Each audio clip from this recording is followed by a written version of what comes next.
doctors come in and say, "Oh shit, he died of hypothermia." What? I ain't finna have this. Come on. Hello my loves and welcome back to my channel.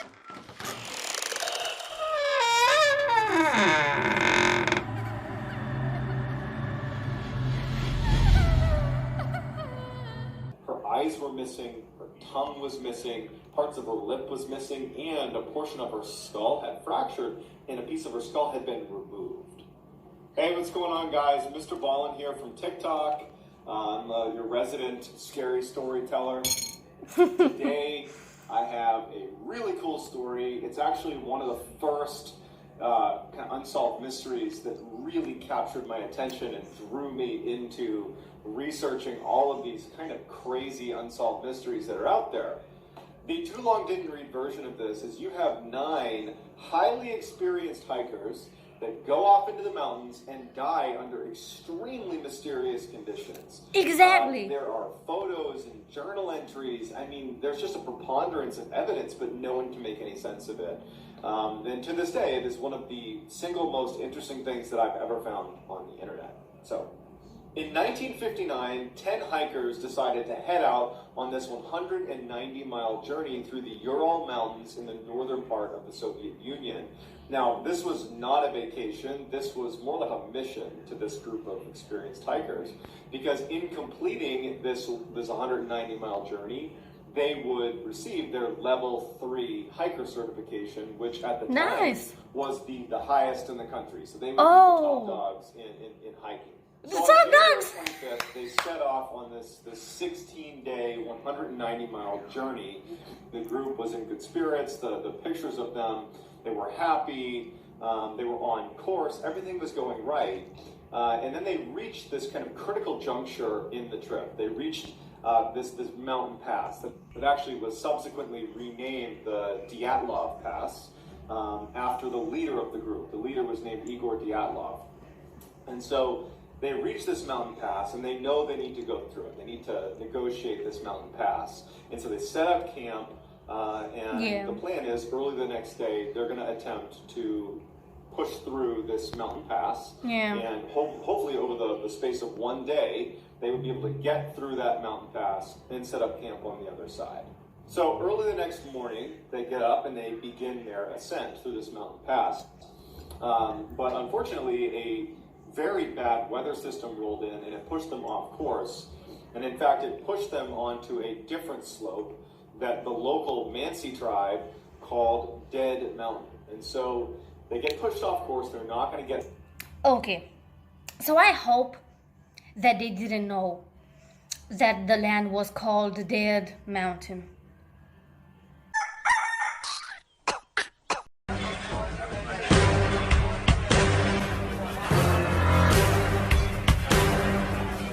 To the mountain pass, and then one of the first strange things happens.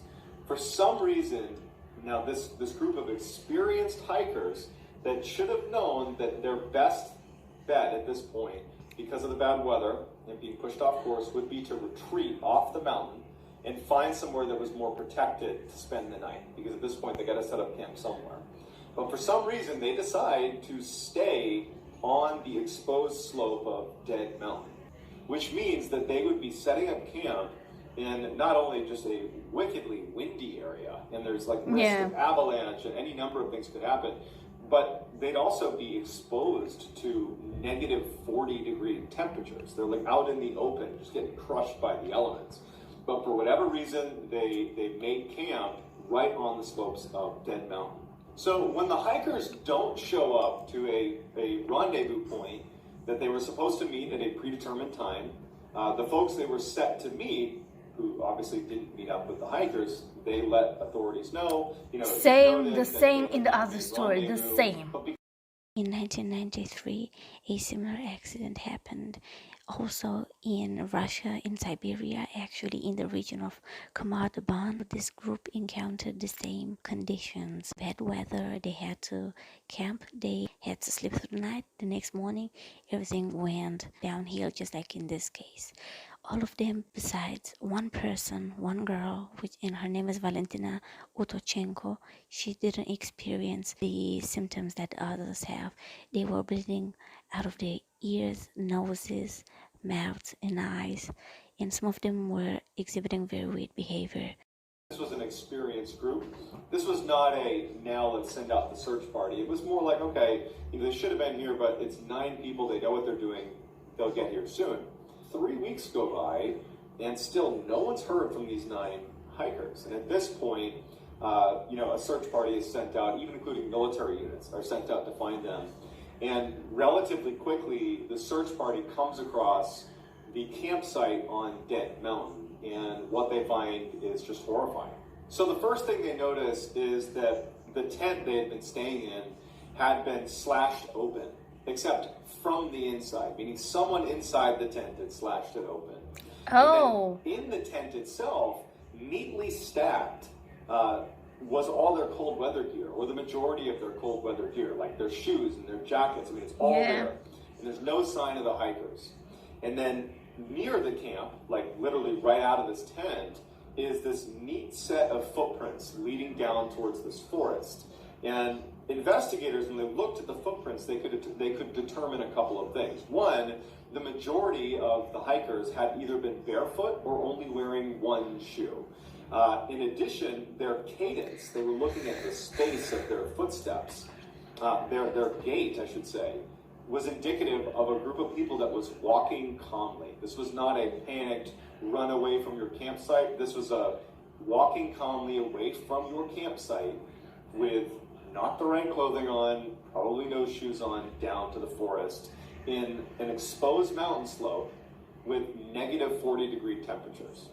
Imagine so that. They start following these footsteps down towards this forest, and it leads them to this area right at the outside of this forest, right underneath this big cedar tree, where there's evidence of a campfire. And around that campfire are 2 of the hikers' bodies. And they're just wearing underwear, they're barefoot, and their hands had been, like, scraped. The palms of their hands had been badly scraped. Oh. And the tree that was right next to them had evidence of someone had been trying to climb it. A lot of the branches had been ripped down, as if someone had desperately tried to climb up this tree, but was unsuccessful.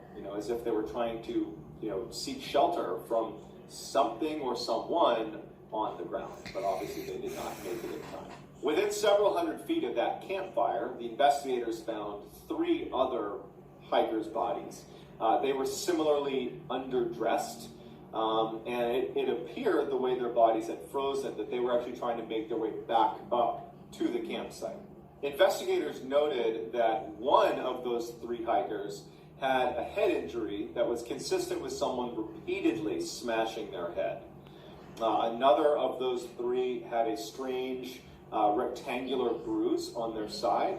And then, oddly enough, while they were underdressed, each of those 3 were wearing the other's bits of clothing. It was like they all collectively put on the wrong clothes and not enough clothes. Despite the strangeness of the 5 bodies that were found and what they were wearing, or I guess what they weren't wearing, this is what I'm saying. they all died of hypothermia and that there was no foul play. It wasn't until May. So this has to be the most ass explanation I've heard in my life. This is hypothetically. So imagine you go in Russia, you kill somebody with a gun. You fire that gun 27 times. You leave it in the mountain, and the doctors come in and say, "Oh shit! He died of hypothermia." What? When the weather warmed up a little bit and some of the snow had melted, that investigators were able to locate the remaining 4 hikers' bodies. And, it was really the condition that they were found in, the second group of hikers, that really took this mystery and elevated it and made it this kind of urban legend, because it makes no sense how they were found.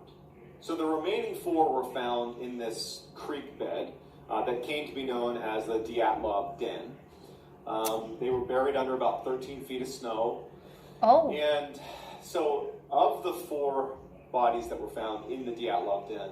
One of them had simply died of hypothermia and kind of was a lot like the first group, right? There's no severe injuries, really, just they died of hypothermia. But the other three, that was not the case at all. The seventh hiker had a skull fracture that occurred right before he died. The eighth hiker had these extreme chest fractures that it was almost like he'd been hit by a car. The ninth hiker really was the most unfortunate. Not only did she also have her chest kind of caved in, but her eyes were missing, her tongue was missing, parts of her lip was missing, and a portion of her skull had fractured, and a piece of her skull had been removed. Even more bizarre is, in this second group, they had all taken pieces of clothing from the other, indicating that they had all died at different times. It was like one would die, and then the other hikers would take their clothes and put them on. And then someone else would die, and they would take their clothes and put them on. And I guess even stranger than that is the clothes themselves had traces of radiation on them. The Soviet government was quick to close the case. They cited, either a natural disaster or, perhaps... How could this even happen in everybody saying it's either hypothermia or an avalanche or natural causes? The woman was missing parts of her lips. Her eyes weren't there. What natural causes that? A human being?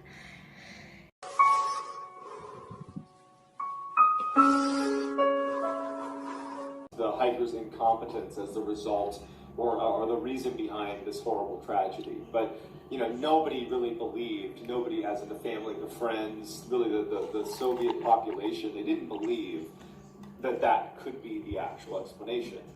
Early on, after this case has been closed, the Soviet people, they started to believe a couple theories. One of them was there was this local Mansi tribe that was in the area that perhaps ambushed the hikers and killed them. That would kind of explain the reason for the hikers suddenly abandoning their tent and not being dressed, and also the injuries of the second group. That could be explained by an attack by this Mansi tribe. But there was a couple issues with that theory. One, the Mansi tribe is known as this incredibly peaceful tribe. It's just very uncharacteristic for them. There was also no other footprints leading into the area. It was just the footprints of the hikers that were in the area.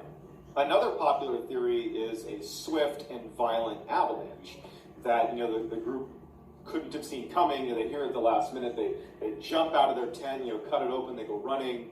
But the problem with that is the tree line down near the forest they walked to, there's no sign that the trees have been damaged in any way. There weren't any debris from an avalanche like there would be. And in that area, there were locals like the Mansi tribe, and they didn't report an avalanche. They didn't hear an avalanche. And in fact, historically, there had never been a reported avalanche in that area. And subsequently, for decades afterward, there still has never been an avalanche there. Another popular theory is that the reason they left their tent in the first place is because when you get hypothermia, it can cause you to actually believe, kind of paradoxically, that you're actually too hot and you start stripping your clothes before you ultimately succumb to hypothermia. But again, that doesn't really cover down on the injuries of the second group. And then, of course, with any sort of unsolved mystery at this magnitude, there's theories that range from, a government cover-up to like a Yeti attack or an alien abduction. This case was closed, and the Soviet government kind of just gave a fairly ambiguous answer. The Soviet government was like, authorities actually peace, officially I'm said out. that the cause of death for these hikers was a compelling natural force that they were not able to overcome. Which that in and of itself is a very way of putting it. What is that? Unable to overcome a natural force. It's not saying Who is this was pulling out your eyes? a natural disaster necessarily. They're just saying it was a natural force. Which is just a very interesting way to put it. But either way, the case was closed. That's fishy. That was that. But in 2019, Russia actually officially reopened this case. And they decided they were going to get to the bottom of it, because this was a case that, it is quite high profile in the world of kind of unsolved mysteries. I think if you Google, top 10 unsolved mysteries, the Dyatlov Pass is going to come up in that time. Yeah. This is just one of the more well-known cases. And so Russia officially reopens it in 2019, but they were only willing to look at 3 theories, which was, an ice slab or a snow slab breaking and coming down and hitting them, an avalanche, or a hurricane. But unfortunately, despite diving into this and doing their diligence, So natural they causes? didn't come to any sort of conclusive conclusion. They kind of Well, how could you? They closed it, I should say, much the same way they did back when it actually happened in the late 50s, which is, some natural force did this. they did, that was it. It was really unsatisfying. The only real conclusion that they made in 2019 was that no criminal activity was indicated. So whatever happened, they're saying was natural. It was not, it was not criminal. So with that, the mystery today remains technically closed, but unofficially, I would say this mystery is not even close to solved. I mean, it's unsolved. I'd love to hear in the comments what you think happened at Dyatlov Pass. So if you enjoyed this video, give it a big thumbs up, comment down below, and subscribe so you can be a part of this pretty ass family. And I hope that you will be able to sleep tonight, because I know I won't, because I'm gonna keep on watching this video. So yeah, you know what, God bless you and have a great week. Bye bye.